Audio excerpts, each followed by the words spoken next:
The black ships moved through space like hungry sharks. Each one was the size of a small city, with dark metal that seemed to eat light itself. They moved in perfect formation, thousands of them, creating a shadow across the stars. Admiral Vextar stood on the bridge of his flagship. His 4 arms moved across the control panels, while his 6 eyes watched the screens. The Zephyrian commander had led this fleet for 20 years. In that time, they had never lost a single battle. "Report," Vextar said in his deep voice. 17. "Star Systems conquered, Admiral," his second officer replied. The Canthari lasted 3 days. The Melox fell in 6 hours. The Tridians surrendered before we even fired a shot. Vextar's mouth curved into what might have been a smile. His species had no word for mercy. They understood only strength and weakness. The weak served the strong. It was the way of the universe. "And our next target?" he asked. "A small system with 1 inhabited planet. They call it Earth. The species calls themselves humans." The bridge fell silent as data appeared on the main screen. Images of Earth rotated slowly, showing blue oceans. And green lands. It looked peaceful, almost helpless. "What weapons do they have?" Vextar asked. "Chemical rockets, Admiral. Some nuclear weapons. Very basic technology. Our scouts say they have not even left their own solar system properly." Several officers made sounds that were like laughter in their language. Chemical rockets against biomechanical warships? It was almost insulting. How long to reach their system? Vextar asked. 12 standard days, Admiral. Vextar looked at the image of Earth, such a small blue world. It would take maybe an hour to conquer, perhaps less. "Set course," he ordered. The massive fleet turned as one. Their biomechanical engines came alive, bending space around them. The ships were not just machines. They were partly alive, grown. In the great factories of Zephyr Prime, each ship could heal damage, adapt to weapons, and learn from every battle dot as they traveled through space. Vextar thought about the humans. His scouts had brought back interesting reports. The humans seemed to fight each other often. They had many different groups and countries. They could not even agree on simple things. "Weak," he said to himself. "Divided and weak." On the 10th day of travel, Vextar decided to send a message. It was traditional to offer surrender before a battle, not because the Zephyrians were kind, but because it saved time. "Open a channel to the human world," he ordered. The communication officer worked at his panel. "Channel open, Admiral." Vextar stood straight.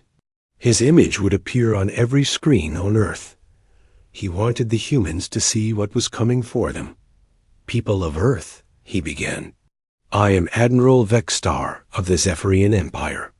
We have conquered 17 star systems. We have destroyed fleets 1,000 times stronger than yours. You have no chance against us." He paused, letting his words sink in. "But we are not without honor. Surrender now, and your deaths will be quick. Your planet will serve the Empire. Some of you may even be allowed to live as workers."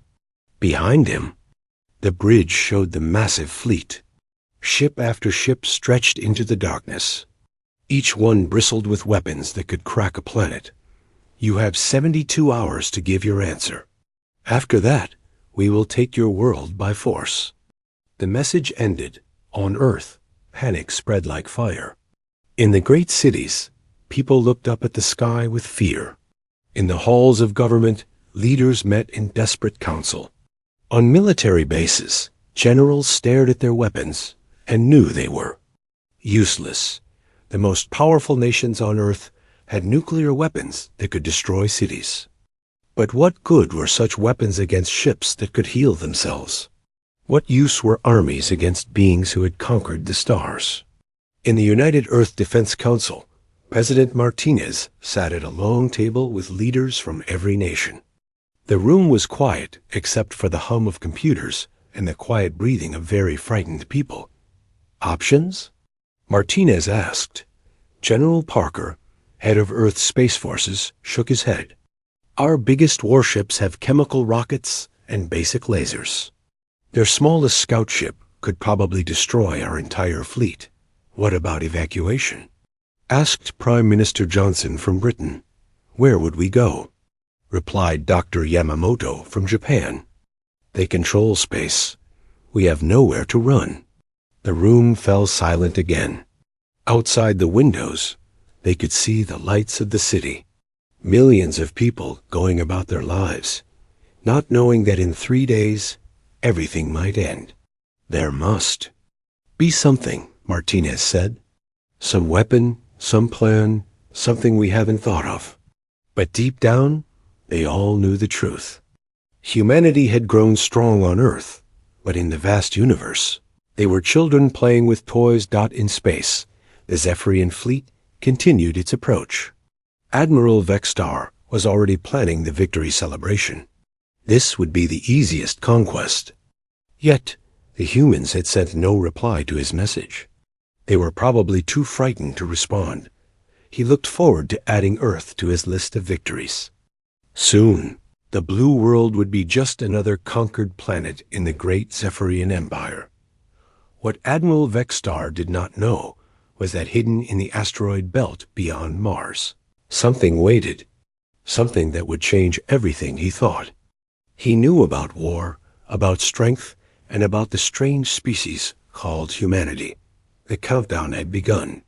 In 72 hours, the universe would learn that sometimes the smallest creatures bite the hardest. Captain Jake Morrison stood in the hangar bay of the secret military base on Titan, Saturn's largest moon. Before him sat the strangest ship he had ever seen. The UE's Phoenix looked like someone had taken parts from 10 different ships and somehow made them work together. The hull was dark gray metal mixed with sections that seemed to shift color when he looked at them. Strange tubes and wires ran along the outside like veins. The ship was not beautiful, like the sleek fighters he was used to, but there was something about it that made him think of a wolf, dangerous and unpredictable. She's not much to look at, said Dr. Helen Rodriguez, the head scientist of the Phoenix Project. But she's humanity's best chance. Jake walked around the ship, studying every detail. Tell me again how this is supposed to work. Dr. Rodriguez pulled up a holographic display. 30 years ago, an alien ship crashed in the Sahara Desert. We kept it secret and spent decades studying the technology. This ship uses everything we learned. What makes it special? Jake asked. Every other ship we've built tries to copy alien technology exactly. The Phoenix is different. We mixed alien tech with human ideas. The result is something no alien has ever seen before. Jake looked at his crew. Chief Engineer Lisa Torres was already running her hands over the ship's systems, her eyes bright with curiosity. She had helped build the Phoenix and knew every wire and circuit. Weapons Officer Ryan Blake stood with his arms crossed, studying the weapon ports. He was known for thinking outside the box in combat. If anyone could make the Phoenix's strange weapons work, it was him. Navigator Amy Carter was already at her portable console, plotting courses through the solar system. She had a gift for finding paths that others said were impossible. So what's the plan? Jake asked Dr. Rodriguez. The alien fleet will arrive in 60 hours. Every other Earth ship will be evacuating civilians or preparing for a hopeless last stand. The Phoenix will engage the enemy alone. Alone? Against thousands of ships? That's the idea. The Phoenix wasn't built to win a fair fight. It was built to fight dirty. Jake studied the ship again.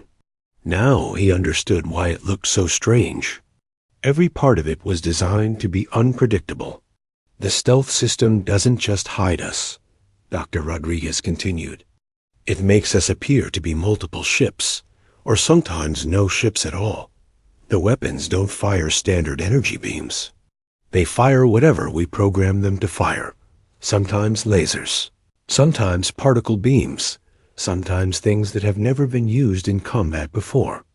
Lisa Torres looked up from her console. Captain, I've been studying the engine system. It's designed to run unstable. We can overload it in controlled ways to create energy signatures that will confuse any sensor system. Sounds dangerous. Jake said, "It is," Lisa replied with a grin. "But that's what makes it perfect. The aliens expect us to try to protect our ship. They won't expect us to deliberately damage it." Ryan Blake joined the conversation. "The weapons are the same way. I can make them fire in patterns that make no sense, but somehow work. The targeting computer can be programmed to hit weak spots. That shouldn't exist." Amy Carter looked up from her navigation console. "And I can plot courses through asteroid fields and solar radiation that should destroy us, but will give us tactical advantages." Jake was beginning to understand. The Phoenix was not just a ship. It was a weapon designed to use humanity's greatest weakness as a strength. Other species are logical, Dr. Rodriguez explained. They build perfect ships, use perfect tactics, and expect their enemies to do the same. But humans are not logical. We do things that don't make sense, and somehow they work. "You want us to fight crazy," Jake said. "Not crazy, creative. A difference." Jake walked to the ship's entrance ramp. Inside, the corridors were cramped and filled with exposed pipes and wires. It looked more like a submarine than a spaceship, but there was something about it that felt right. It felt human. In the bridge, Jake sat in the captain's chair. The controls were a mix of standard human interfaces and alien technology that seemed to respond to thought as much as touch. The main screen showed a view of space, but it was not like any display he had seen before. It showed not just what was there, but what might be there, what could be there. "All systems green, Captain," Lisa reported from the engineering station. "Weapons." "Ready," Ryan said from his position. "Course plotted and ready," Amy added. Dr. Rodriguez appeared on the main screen from the base command center. "Captain Morrison, you have your orders. Engage the alien fleet when they enter the solar system. Your mission is not to win. Your mission is to show them that humans cannot be easily conquered." Jake nodded. "Understood. But Doc, I have to ask, do you really think this will work?" Dr. Rodriguez was quiet for a moment. "Jake, we've studied 17 different battles where this alien fleet fought.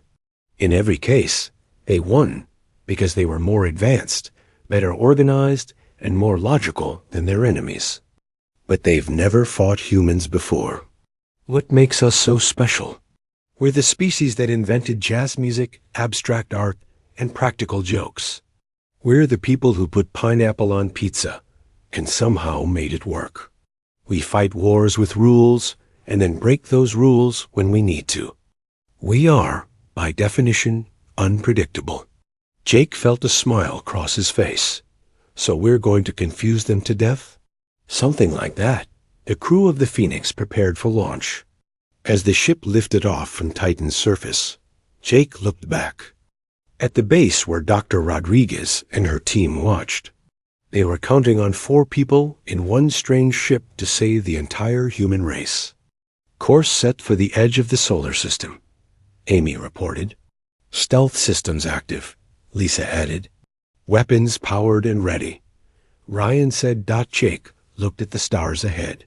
Somewhere out there, the most powerful fleet in the galaxy was approaching. Earth. They thought they were hunting helpless prey. They were about to learn that sometimes the prey fights back. "Take us out," Jake ordered. The Phoenix disappeared into the black of space, invisible to any sensor.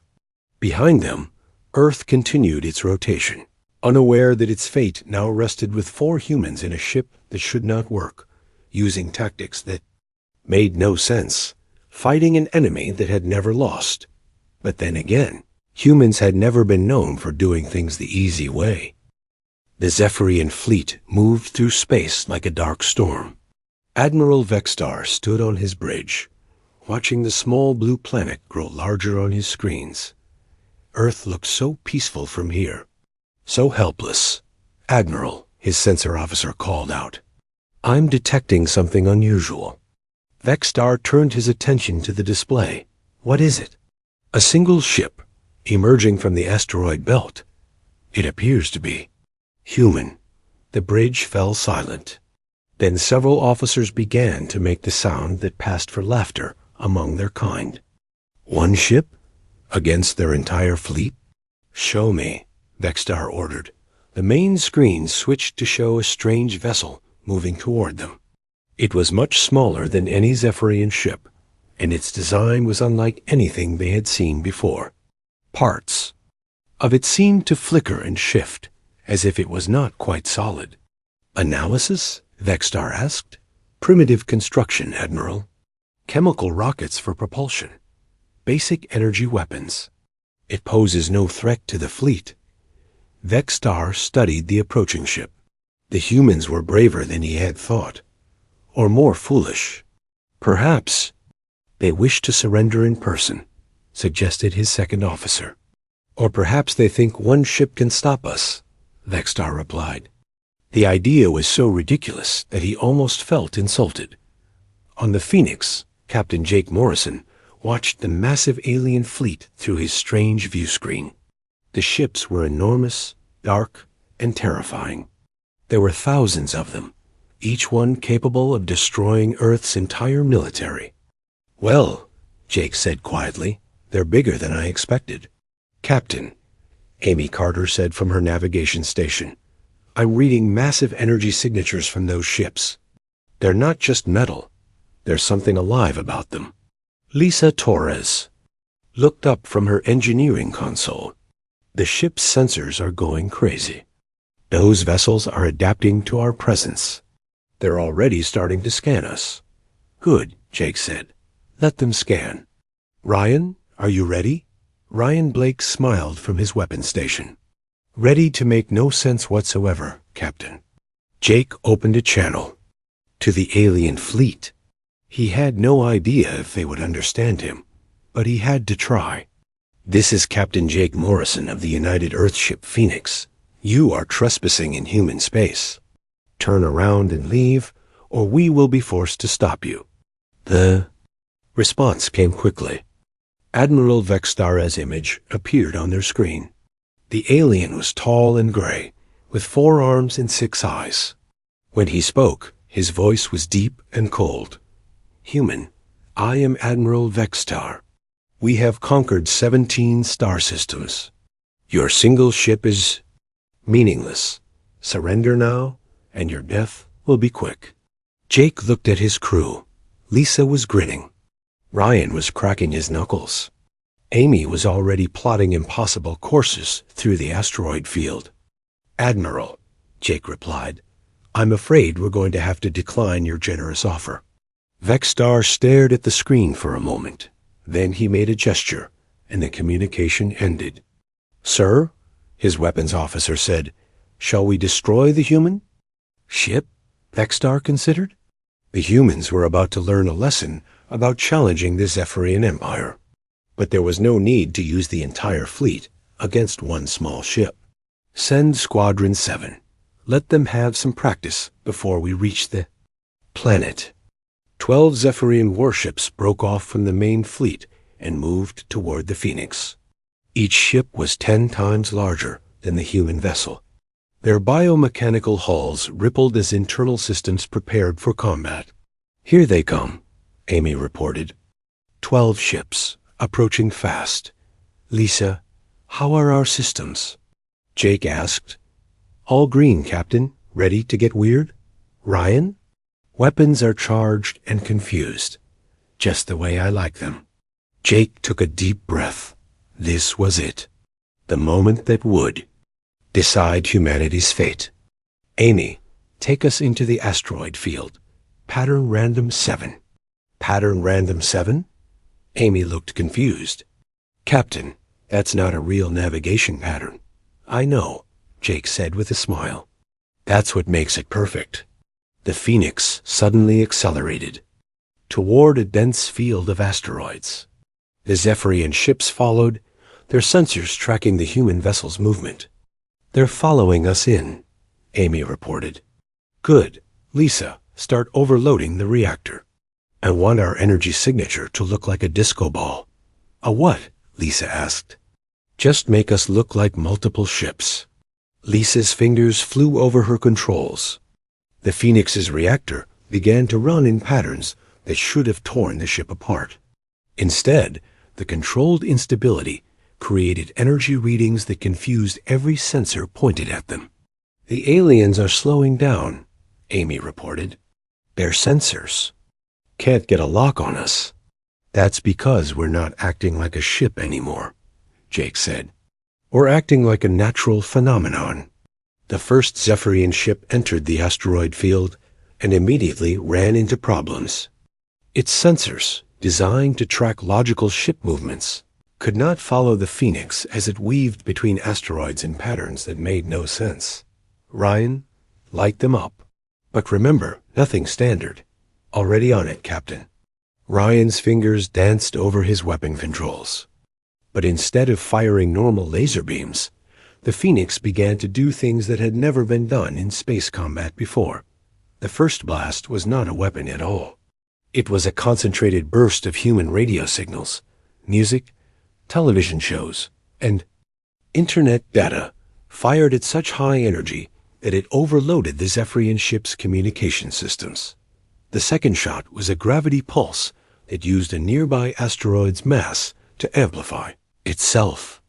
The Zephyrian ship found itself suddenly pulled off course and slammed into a rock. The third attack was the strangest yet.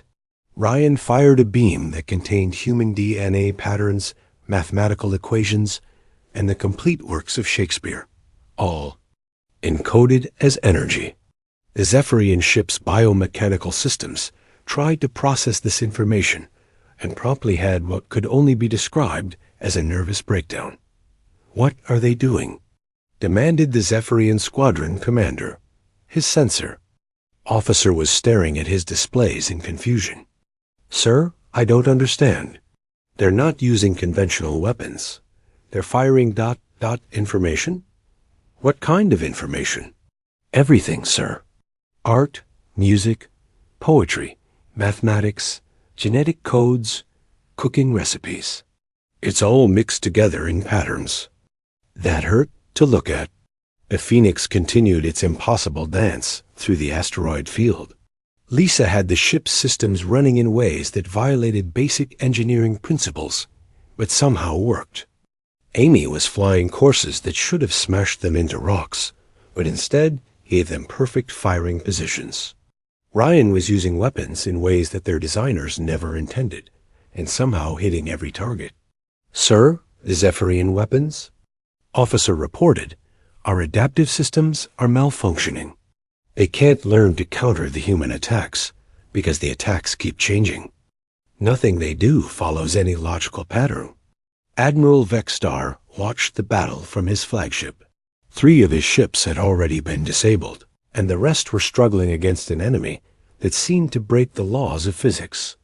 "How is this possible?" he demanded. His science officer was studying the data feeds from the battle.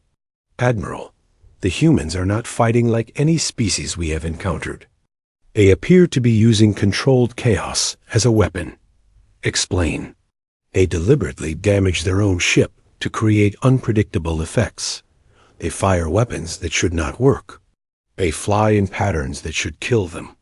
By all logical analysis, they should have been destroyed in the first minute of combat. But they were not destroyed." "No, sir, they are winning." Vexstar stared at the screen. In all his years of conquest, he had never seen anything like this. The humans were not stronger than his forces. They were not more advanced. But somehow, they were making his superior technology useless. For the first time in 20 years, Admiral Vexstar felt something he had forgotten: uncertainty. The battle in the asteroid field had lasted 3 hours. Of the 12 Zephyrian ships that had entered, Only 4 remained functional. The others drifted helplessly among the rocks, their biomechanical systems confused and broken. Captain Jake. Morrison wiped sweat from his forehead as he watched the surviving alien ships retreat. The Phoenix had taken damage, but Lisa Torres had kept them flying with repairs that made no sense to anyone except her. "Status report," Jake called out. "Hull. Breach on Deck 3, but I've sealed it with duct tape and positive thinking," Lisa reported. "Reactor is running at 150% efficiency, which should be impossible, but I'm not questioning it right now. Weapons are operating in ways that violate several laws of physics," Ryan Blake added cheerfully. "I've stopped trying to understand how they work and just started using them like musical instruments. Navigation is ... creative," Amy Carter said. "I'm plotting courses by instinct now. The computer gave up trying to understand my flight plans about an hour ago." Jake nodded. This was exactly what he had hoped for. They were no longer fighting like a normal military unit. They were fighting like humans. On the Zephyrian flagship, Admiral Vextar was experiencing something new: confusion. His officers stood around the bridge, staring at sensor readings that made no sense. "Report," Vextar demanded. "Admiral," his science officer began hesitantly, "we need to reconsider our approach to these humans." "Explain." "Our biomechanical. Ships are designed to adapt to any threat. They learn from each attack and develop counters. But the humans, they don't repeat attacks. Every time we adapt to their tactics, they do something completely different." Vextar looked at the tactical display.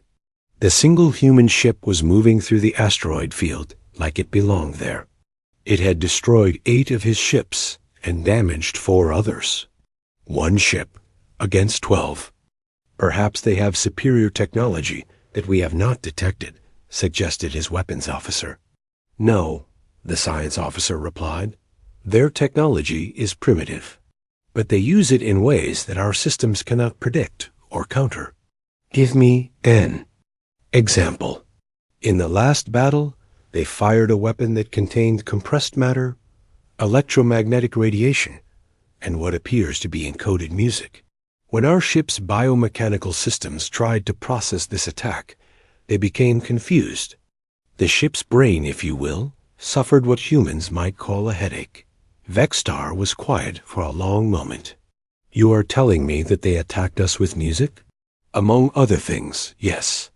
They also used gravitational fields as weapons, turned asteroids into projectiles, and somehow made their damaged systems work better than their undamaged ones." Another officer spoke up. "Admiral, there's something else. Our ships are designed to learn from patterns. But the humans don't use patterns. They use what can only be described as controlled randomness. That is impossible. Randomness cannot be controlled. Apparently, it can by humans, sir." Jake was thinking the same thing as he studied the retreating Zephyrian ships. The key to beating them was not to be better than them, but to be different from anything they had ever seen. "Lisa," he said, "can you make our systems even more unstable?" "Captain, they're already running in ways that should have exploded the ship an hour ago. Make them worse." Lisa's eyes lit up. "Worse in a good way or worse in a bad way?" "Worse in a completely unexpected way." "Oh, I can definitely do that." As Lisa worked her magic on the ship's systems, Jake opened a channel to the Zephyrian fleet. "Admiral Vextar, this is Captain Morrison. How are you enjoying your visit to our solar system?" Vextar's image appeared on the screen. The alien admiral looked less confident than he had before. "Human, you have destroyed several of my ships through trickery and luck. Do not think this makes you our equal." "You're right," Jake replied. "We're not your equal. We're something you've never encountered before." "And what is that?" Jake smiled. "We're human. We do things that don't make sense, and somehow they work. We break our own rules and invent new ones on the spot. We take impossible situations and make them possible through sheer stubbornness." Vextar was silent for a moment. "You speak as if chaos is a strength. For us, it is. Your ships adapt to logical threats. But humans aren't logical. We're creative. Creativity is not a weapon. Admiral, with respect, you're wrong. Creativity is the most powerful weapon in the universe. You just proved it." The communication ended, but Jake could see that his words had an effect. The Zephyrian fleet was holding its position instead of advancing toward Earth. "Captain," Amy said, "I'm detecting movement in the fleet. Some of the ships are taking defensive positions." "They're scared," Ryan observed. "They don't know what we might do next." "That's because we don't know what we might do next," Jake replied. "And that's our advantage." Lisa looked up from her console. "Captain, I've made our systems even more unstable. We're now running on what I like to call controlled insanity. Our energy signature is so chaotic that it's actually creating interference with nearby space." "Perfect. Ryan, what kind of impossible weapons can you give me?" Ryan studied his displays. "Well, I can fire a beam that contains the complete history of human warfare, encoded as energy patterns. Or I can shoot concentrated mathematics at them. Or, and this is my personal favorite, I can weaponize human humor." "How do you weaponize humor?" "I encode joke patterns into energy pulses. Any computer system that tries to process them gets caught in logical loops, trying to understand why humans find certain things funny." Jake laughed. "Do it. Amy, plot us a course toward their main fleet. Something impossible." "How impossible?" "Surprise me." Amy's fingers flew over her controls. "Plotting a course that uses 3 different gravitational fields, passes through 2 solar radiation zones, and somehow gets us behind their fleet while appearing to attack from the front." "That's impossible," Lisa said. "I know," Amy replied. "Happily, I'm getting good at impossible." As the Phoenix began its impossible journey toward the main Zephyrian fleet, Admiral Vextar watched in growing alarm. His sensors showed the human ship moving in directions that violated basic physics, while its energy signature created patterns that his computers could not analyze. "Sir," his science officer said quietly, "I think we may have underestimated these humans." Vextar said nothing. For the first time in his long military career, he was beginning to understand that superior technology and logical tactics might not be enough. The humans were teaching him that sometimes the most dangerous enemy is one who refuses to fight by the rules, and the humans, it seemed, had never heard of rules. The Phoenix emerged from behind a massive asteroid, appearing exactly where it should not have been able to appear. Admiral Vextar stared at his screens in disbelief. According to his sensors, the human ship had traveled through 3 different gravitational fields simultaneously, which was impossible. How did they do that? He demanded. His science officer was studying the data with growing alarm. "Admiral, I believe they are using their ship's instability as a navigation tool. By deliberately creating chaotic energy fields around their vessel, they are able to interact with natural forces in ways that our computers cannot predict.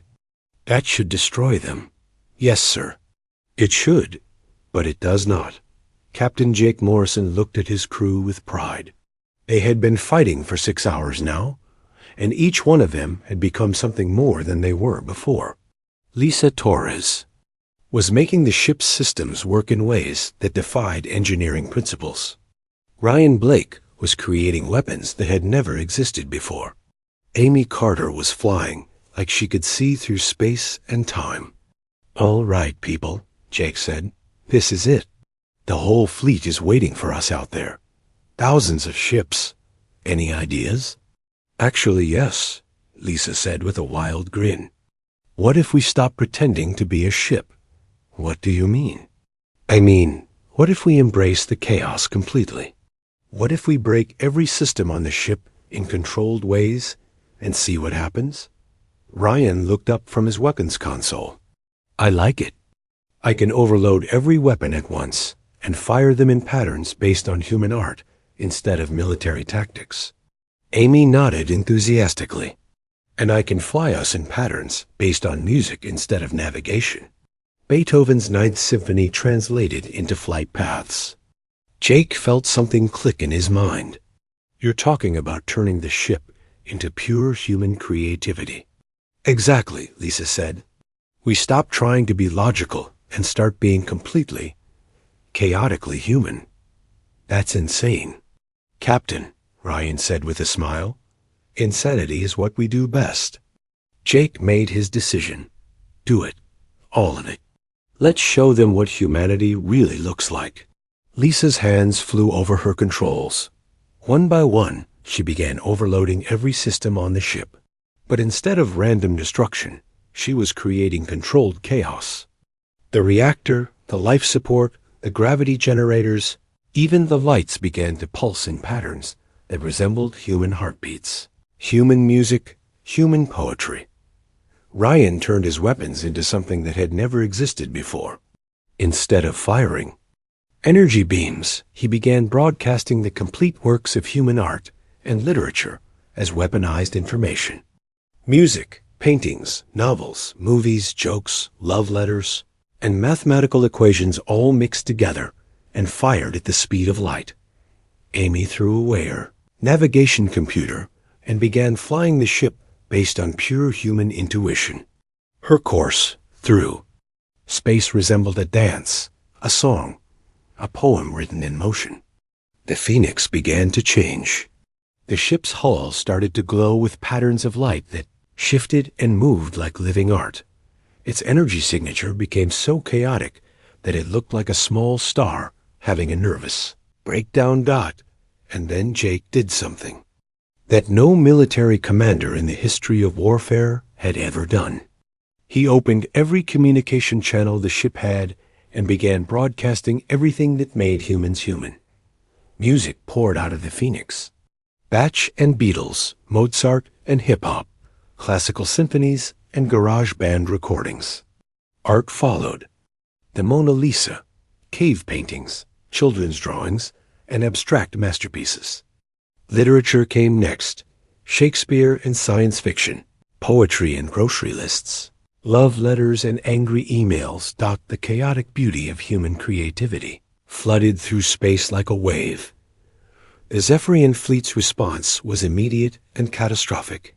Their biomechanical ships, designed to process logical information, tried to analyze the incoming data and promptly began to malfunction. Report! Admiral Vexstar shouted as alarms sounded throughout his flagship. Admiral, his communications. Officer said in a panicked voice. They're broadcasting everything. Art, music, literature, mathematics, emotions, cooking recipes, personal messages, scientific data, and things we don't have words for. Our systems are trying to process it all, and they're overloading. Filter it out. We can't, sir. It's on every frequency, in every format. And it's beautiful. Vexstar stared at his officer. Beautiful? Sir, I'm looking at their art and music, and I don't understand how something so chaotic can be so perfect. Across the fleet, the same thing was happening. Zephyrian officers found themselves staring at human paintings, listening to human music, reading human poetry. Their logical minds could not understand how something so random could be so moving. The ship's biomechanical systems were having an even worse time. Designed to learn and adapt, they tried to process human creativity and found themselves caught in loops of confusion. How do you adapt to something that deliberately makes no sense? How do you counter an attack that consists of pure beauty? Lisa Torres watched her instruments as the Zephyrian fleet began to break apart. Captain, their ships are shutting down. Their computers can't handle human creativity. Weapons? Jake asked. Most of their ships have stopped firing, Ryan reported. I think their targeting systems are too confused to function. Amy looked up from her navigation station. Captain, several of their ships are just drifting. I don't think they know how to respond to us. Jake opened a channel to Admiral Vextar's flagship. The alien admiral appeared on screen, but he looked different now. Confused, almost frightened. "Admiral," Jake said gently, "are you ready to talk?" Vextar was quiet for a long moment.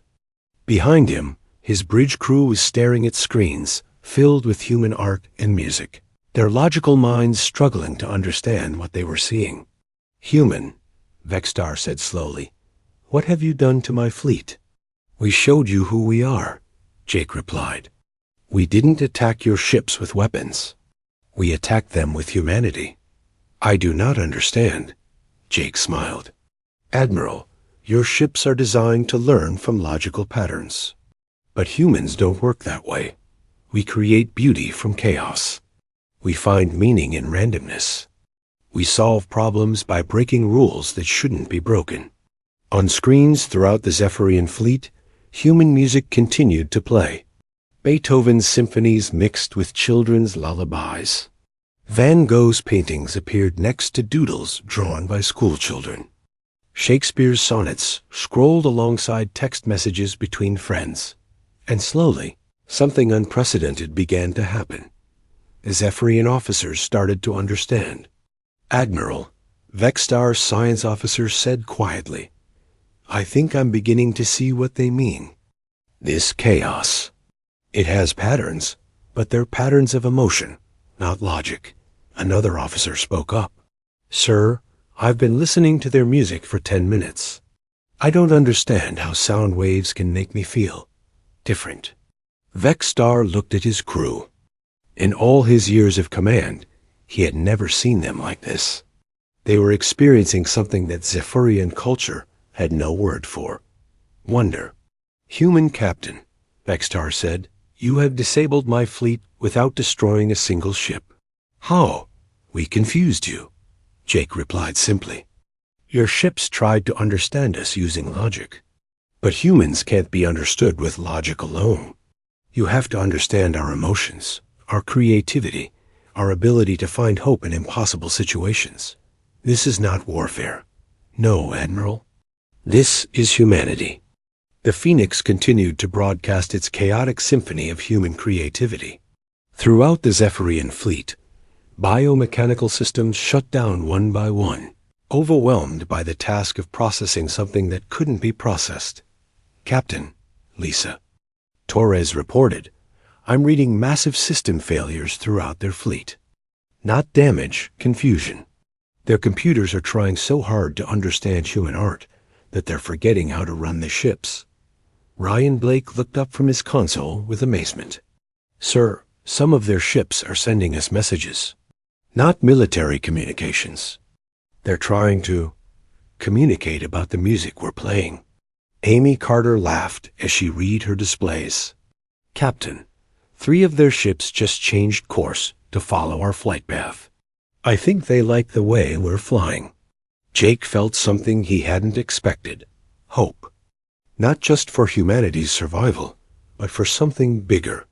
"Admiral Vextar," Jake said, "your empire has conquered 17 star systems by being stronger and more logical than your enemies.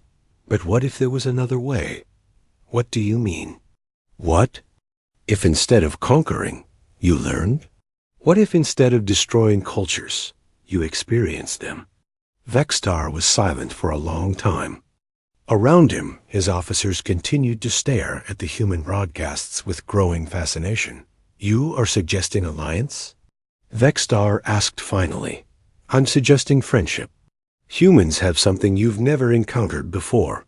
We have chaos. That creates beauty, randomness that finds meaning, and the ability to make impossible things possible through sheer stubbornness." "And what would my empire gain from this?" Jake smiled. "Admiral, in the last 6 hours, 1 human ship has disabled your entire fleet using nothing but creativity. Imagine what we could accomplish if we worked together instead of fighting." The communication channel fell silent as Vextar considered. On his bridge, Officers were beginning to hum along with human melodies. Others were trying to understand abstract paintings that hurt their logical minds in beautiful ways. Finally, Vextar spoke. "Captain Morrison, I must ask you something. Are all humans like you? What do you mean? Do all humans fight by refusing to fight? Do all humans solve problems by creating?